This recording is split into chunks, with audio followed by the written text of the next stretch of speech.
Pilot school মাঠে আজকে যে ঐতিহাসিক প্রীতি ফুটবল ম্যাচ, সেখানে আমাদের সারা বাংলার তরুণ মানুষের, তরুণ প্রজন্মের ভালোবাসার আইকন সে, এই যে আমাদের একটা ইংরেজি কথা আছে, তার বাংলাটা দ্বারা এরকম যে একজন সাধারণ শিক্ষক ছাত্রছাত্রীদেরকে সিলেবাস মুখস্থ করায়, একজন ভালো শিক্ষক হাতে কলমে শিক্ষা দেয়, আর একজন অসাধারণ শিক্ষক শিক্ষার্থীদেরকে এমন অনুপ্রেরণা দেয় যাতে সে নিজেই নিজের ভিতর থেকে বিকশিত হতে পারে।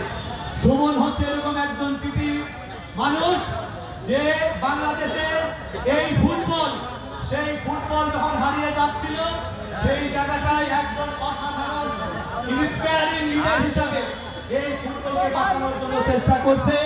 আমাদের পঞ্চগড়বাসীর ভালোবাসা তার জন্য থাকবে এবং এই যে হবিগঞ্জের জন্য যে আমন্ত্রণ জানিয়েছে আমরা তাকে জানাতে চাই, আমরা পঞ্চগড়বাসী সম্মানিত। আমরা তার এই তেতুলিয়ার মাঠে পদচারণায় তার ভালোবাসায় আমরা সিক্ত হয়েছি। আমার যে সিদ্দিক ভাই, তাকেও আমরা পঞ্চগড়বাসীর পক্ষ থেকে, তেতুলিয়াবাসীর পক্ষ থেকে ভালোবাসা জানাই। উনি একজন গুণী ব্যবসায়ী, আমাদের এখানে এসছে। যাই হোক, মোট যারা কয়েছিল যে খেলা খান কেমন হই, মোর মাথার কিন্তু আজকের খেলাটা ছিল না।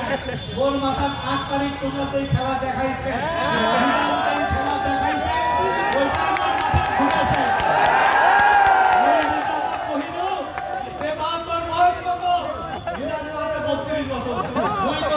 রাজনীতি করছো 36 বছর ধরে।